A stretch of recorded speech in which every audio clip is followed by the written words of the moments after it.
Imagine being an established employee, successfully leading projects in cybersecurity, and then abruptly facing a decision to uproot your life or lose your job.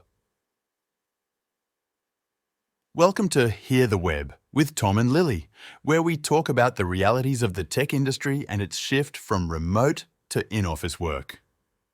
We're exploring a blog post from an individual who chose to leave a successful position rather than comply with a sudden return to office mandate. Absolutely, Tom. It's alarming to see forced relocations causing people to quit their jobs. The author of this post had been happily employed as a remote worker since 2014. They were indispensable, always finding security bugs in their organization's software, even became the go-to person for advice on how to work effectively from home when the pandemic hit. But things took a surprising turn.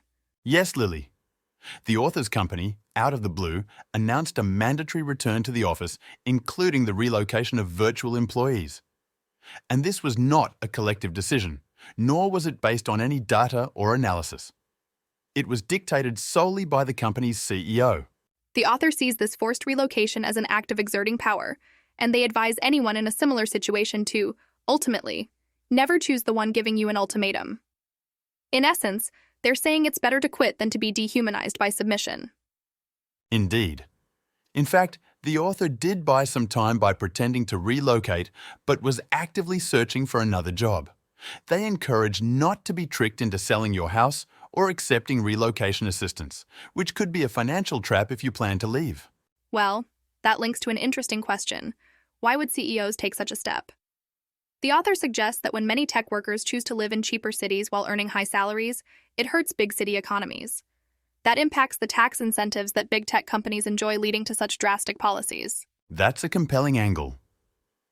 Interestingly, the author received support from other senior tech workers, many of whom were also considering changing jobs or refusing the ultimatum.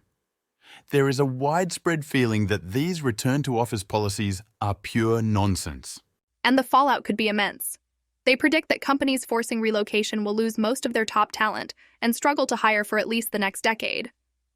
The banks of trust have been severely eroded, and the culture is not something that can be easily restored. There's certainly a concern for H-1B visa employees whose immigration status is dependent on their jobs. They have limited options to escape these situations, and it might lead to a grim situation. As much as this scenario is daunting, it's also shedding light on new opportunities. The author found another remote job and is enjoying a well-earned rest before starting their new journey. They encourage others not to feel trapped. There are savvy companies out there that will seize this opportunity to hire unhappy employees. For sure, Lily. It's noteworthy that even in times of reckoning, opportunities emerge. To wrap up, we have seen an insightful account of a tech worker who challenges the mandatory return to office. The key takeaway: remember, your life is your own. Evaluate your choices and make the best decision for you. I couldn't agree more, Tom. This has been one thought-provoking discussion. Until next time, this is Lily and Tom from Hear the Web. Thanks for tuning in.